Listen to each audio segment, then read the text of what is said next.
Hi, Savannah. This is Sister Finch. I was just looking at what you submitted here for your final color comp. Um, and I went back and I looked at your what you put in the discussion board, and there's a lot of work that needs to be done in order to make this design work for your final project.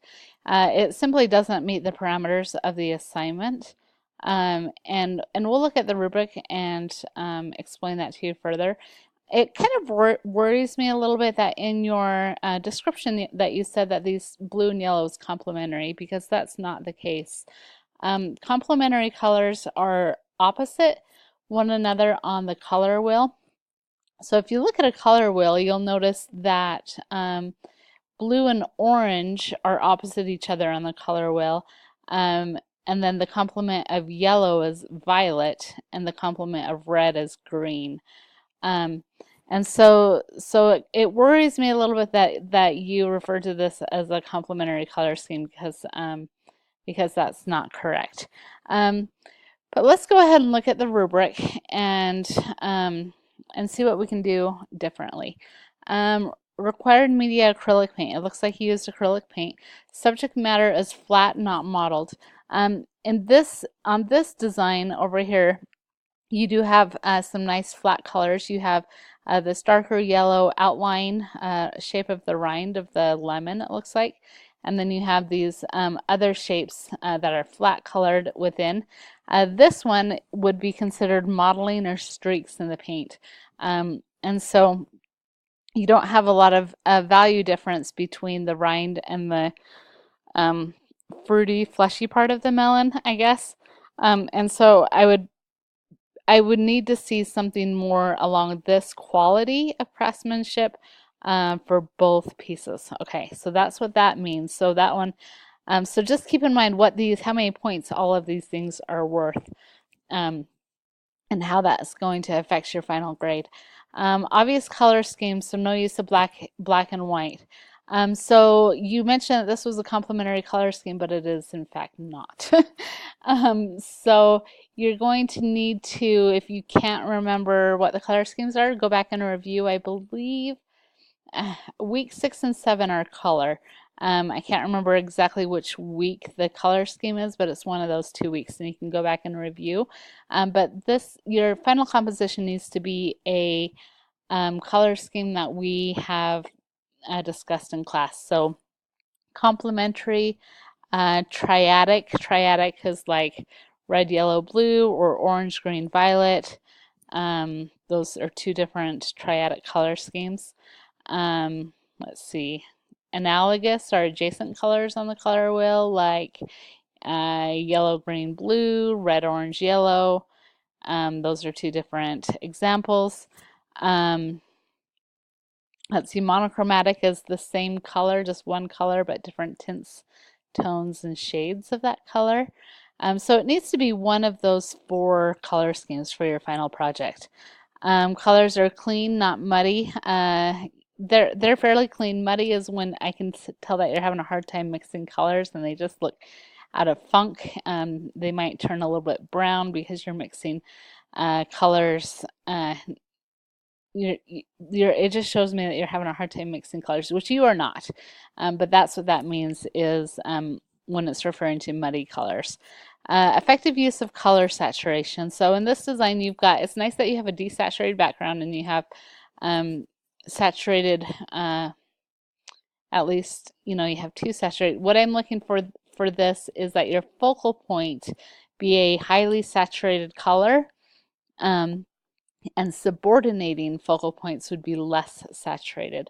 When you use the saturated color on your focal point and desaturate other shapes, other elements in your design, that creates a hierarchy of dominant shapes and subordinate shapes within your design.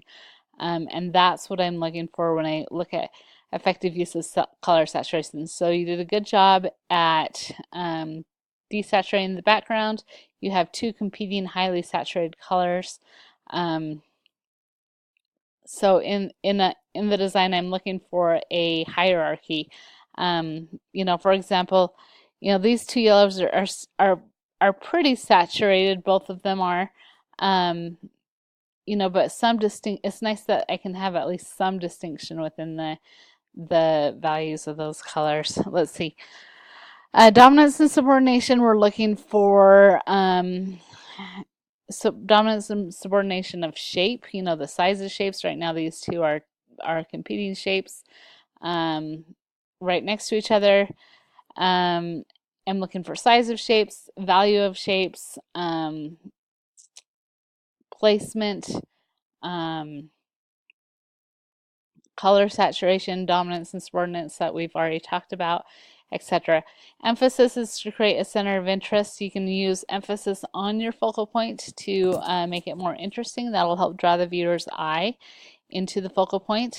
And this is the big thing that your design, I mean, it's missing a lot of elements, as you can see by looking at this rubric.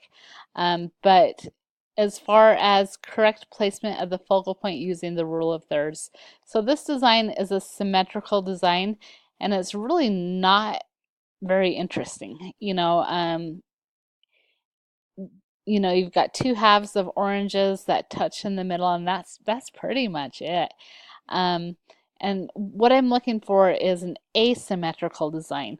Um, week, the week on balance, I believe that was week 11. If I could be 10 or 12, but no, 12 is golden section. I believe it's week 11. It talks about the difference between symmetrical and asymmetrical design.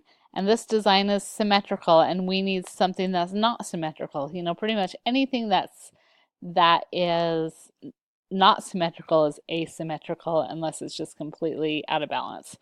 And so I'm looking for an asymmetrical design. Repetition, good job. You know, you've repeated these with a little bit of color variation. But that will need to be more, you'll definitely need to have more variation in the positive. We're looking at the rubric between it's called a value rubric, but between your positive and negative shapes. We want to have interesting shapes, interesting positive shapes, interesting negative shapes. You can achieve those with overlapping shapes, with cropping, having different sizes of positive and negative shapes, big, medium, small, organic shapes, mechanical shapes. Think along those lines. Actually, I think it's called rectilinear in the content in this class. I'm looking for values, 5 to 7 separate values in your design. So light, medium, dark, at least 5 different values. Good use of overlapping shapes. As you can see in this design, there are no overlapping shapes. And in fact, when two shapes touch, like they do, we call that a tangent in design. And it's better, it creates a tension, and you know, unless you're going for a tense feel in your design, it's better to either leave space between things or to overlap than it is to have tangents. And tangents can occur between the shapes as it has here, or they can occur at the edges of design. Like for example, this would even be a tangent where this edge of the shape meets the edge of the format of the design. And this same for up here. It's better to have it overlap, be cropped, or have it have more space. And that's just a general design rule. So overlapping shapes, good placement. Again, we're looking for rule of thirds is your focal point, and then good balance between the other shapes in the design. Craftsmanship, I'm looking for college level work, well thought out composition, etc.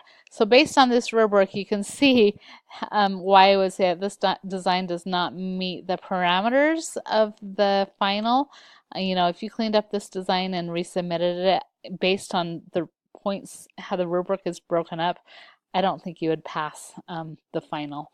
And so, so I would highly recommend looking at this rubric before you begin designing.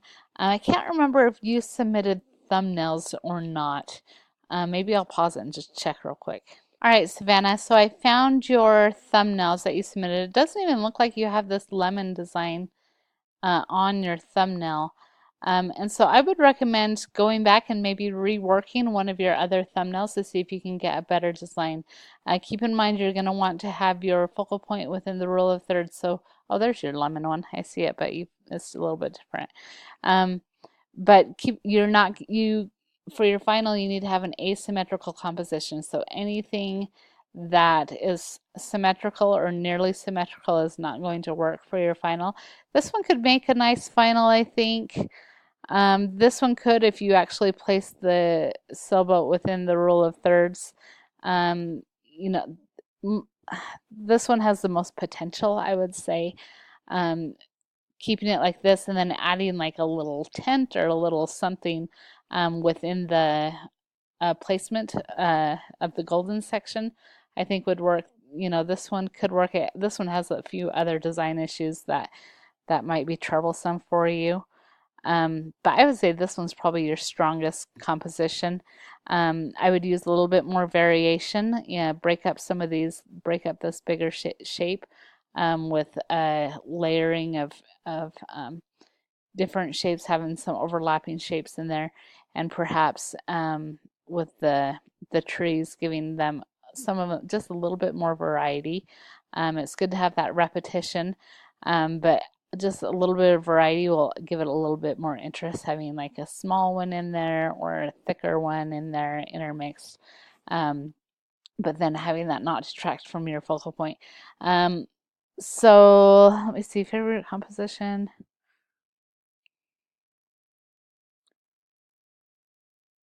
Okay. So so that's my recommendation for you. Savannah, I know we're kind of at crunch time, working up to the final projects due on Friday. If you decide to do one of these other compositions and you want me to look at it, then you can always, the easiest way to get a hold of me is a text message.